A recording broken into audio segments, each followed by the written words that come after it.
Magandang araw mga amo at welcome sa Kali Topics. Sa video na to ay magkukomento tayo patungkol po dito sa pinalalaking issue ng relo at pagpugot ng ulo di umano ni BP Sara kay Pangulong Bongbong Marcos. Well, at least yun ang pagkakaintindi ng marami doon sa last press briefing niya mga 2 or 3 days ago. 2 to 3 days ago. So,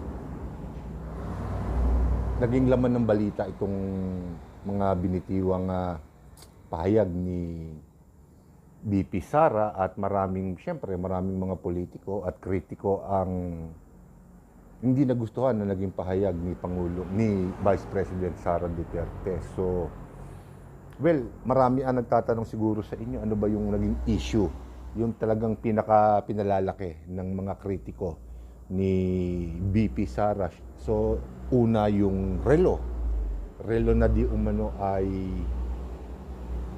naganap sa isang graduation rites ng ayon dun sa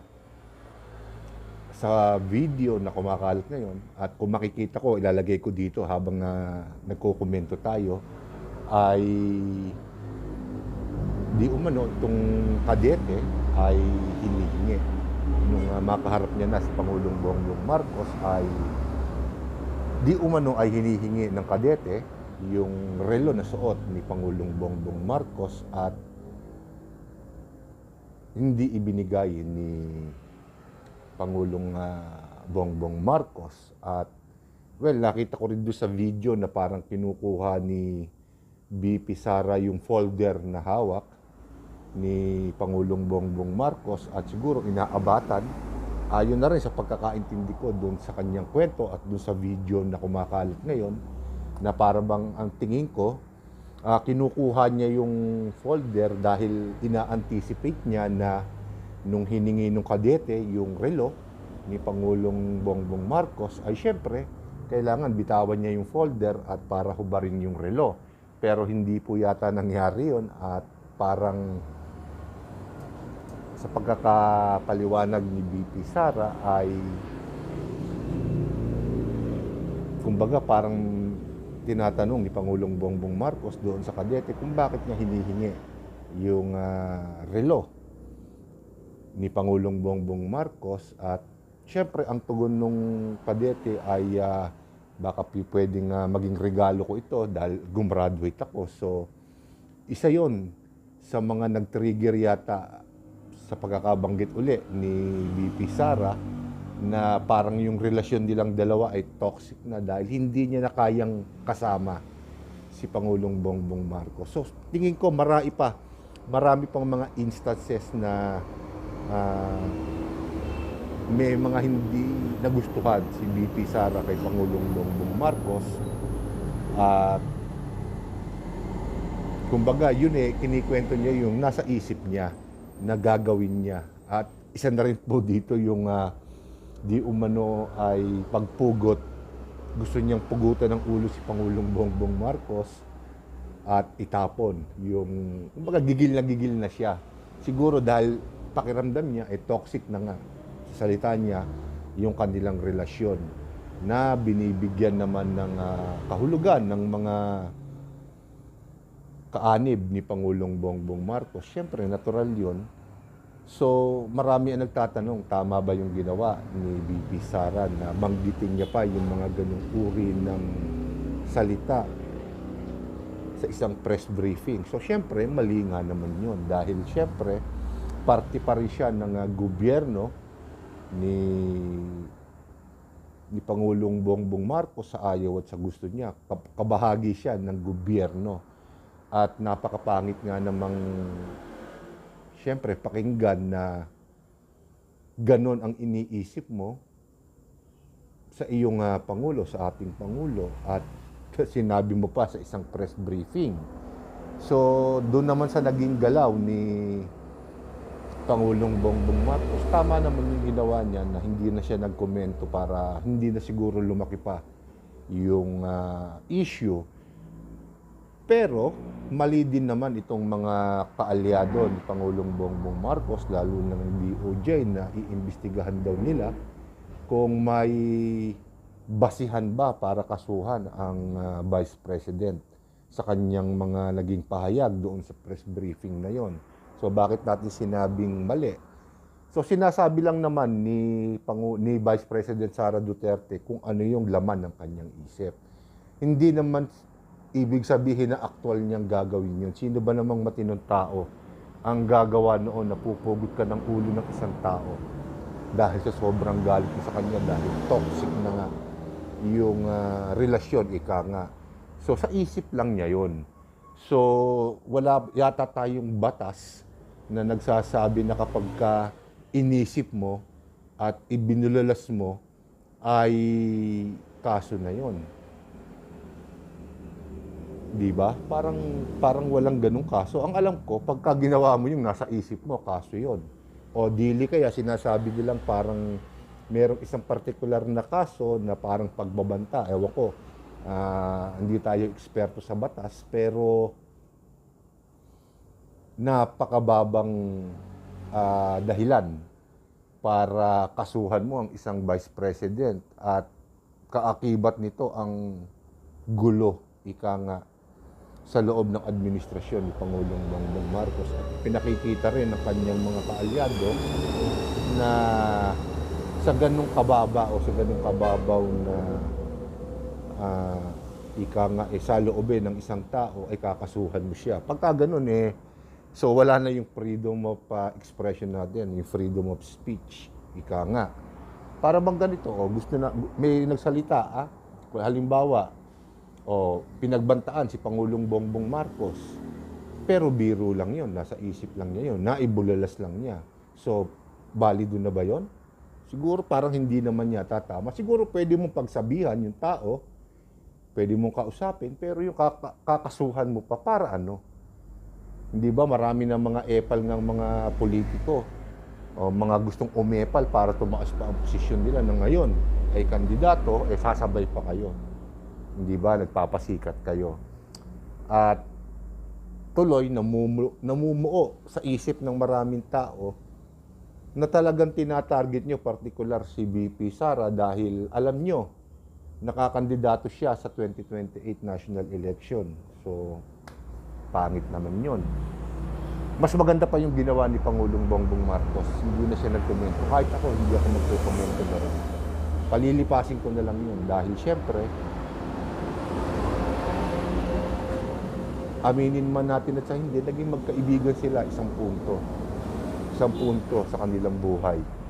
Na ngayon ay, kumbaga, para bang itinatanggi na ni Vice President Sara Duterte at sinabi niya na kaya lang naman siya tumambal kay Pangulong Bongbong Marcos ay dahil sa pakiusap ng kanyang kapatid ni Pangulong Bongbong Marcos na si Senador Amy. So dumadami yung mga taong nasasangkot o nai-involve dito sa issue na to, na kung tutuusin naman, mas maraming mabibigat na problema ang ating bansa na dapat pinagtutuunan ng pansin. Hindi ko sinasabing tama yung ginawa ni VP Sara. Mali yun. By any means, mali talaga yun. Manapa dapat itinuon na lamang niya yung kanyang isip doon sa mas progresibong mga bagay, katulad nga po ng kanyang trabaho bilang Vice President. Ano ba ang maiaambag niya? Diba? Ganda yun.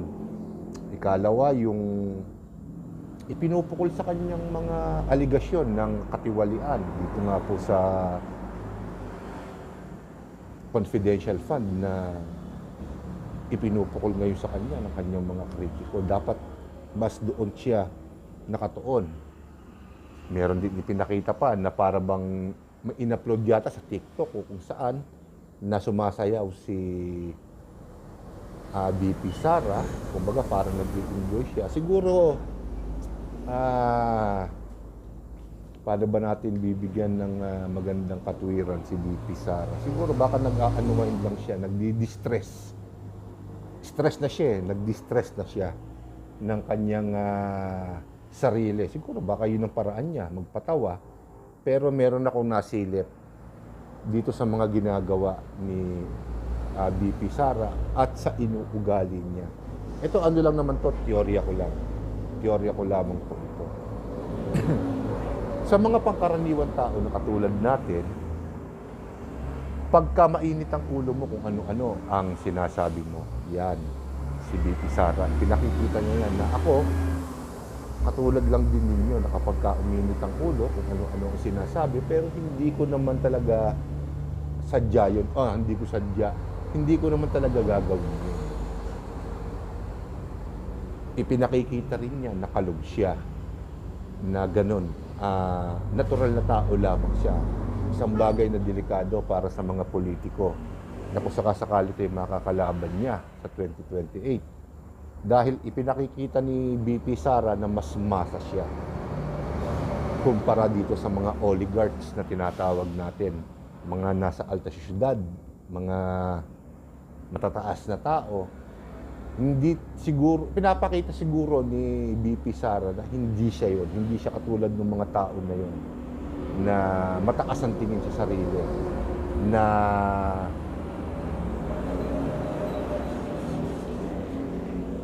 kapag ako ay pinuna mo, lahat ng kaalyado ko kalaban mo.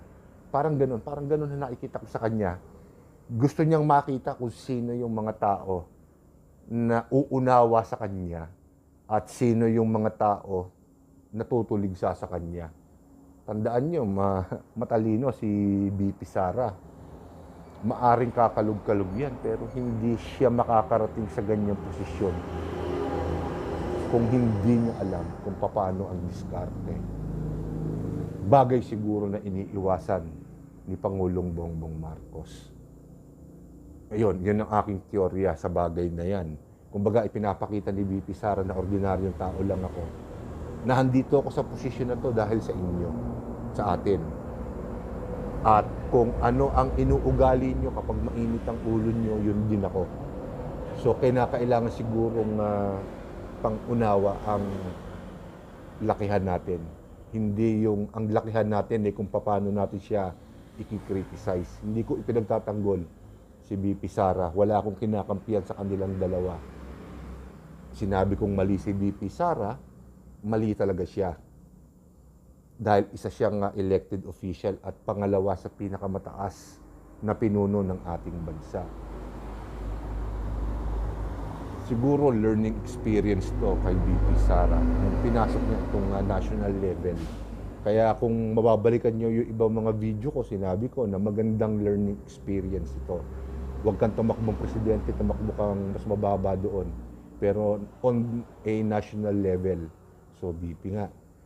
At pag-aralan mo kung kaliwat kanan yan dahil malaking-malaki ang kaibahan ng pagiging mayor sa isang national elected official. Pero dapat alisin mo rin yan. Tama yung sinasabi ng karamihan na parang nag-iisip bata ka. Tama na siguro yung pagpapakita mo na ordinaryong tao ka. Gets na namin yon. Alam namin na pagkakaiba nyo kay President Bongbong Marcos. Si President Bongbong Marcos, kailanman hindi siya magiging ordinaryong tao. Alam ng marami yun. Talagang oligarch siya. Nasa alta syudad siya. Hindi niya maiintindihan yung nararamdaman ng mga katulad nating pangkaraniwan tao. Gets na namin yun. Gets na. Siguro pinakamaganda nun, magtrabaho ka na lang. Pag-aralan mo kung sino yung mga kakampi mo, sino yung mga kaaway mo, sino yung pakikinabangan mo at sino yung hindi. Dahil napakaraming yan sa politika. Yan, mga nakaupo ngayon sa kanilang mga posisyon, sa kanilang mga opisina.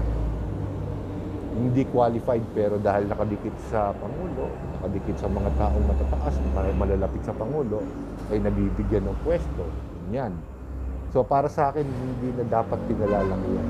Kung palalaki, nung iba, syempre, dahil nga threat siya sa 2028 at hindi na talaga siya kampi sa administrasyon kay Pangulong Bongbong Marcos, lahat ng pwedeng gawin para pabagsakin si BP Sara ay gagawin nila. Ang tanong ngayon dyan, tumagal kaya si BP Sara? Pakatandaan ninyo Nangyari na yan, ganyan na yan. Nung si Vice President Jeju Marbinay ay nagdeklara ng maaga, matatakbo siyang presidente. Tinrabaho siya ng administrasyon, ng mga kaalyado ng administrasyon noon. Kaya natalo siya. Gusto ko makita kung ano ang magiging pakinabang nitong ginagawa ni VP Sara talaga sa kanyang tinatarget, kung tatargetin man niya ang pangpanguluhan sa 2028 national election. So dito ko muna tatapusin itong video na to at sa susunod kong upload, ibang paksa na naman po. Kung hindi man ito, kung lalaki pa itong issue na to. So maraming salamat po sa inyong mga amo at magandang araw sa inyo.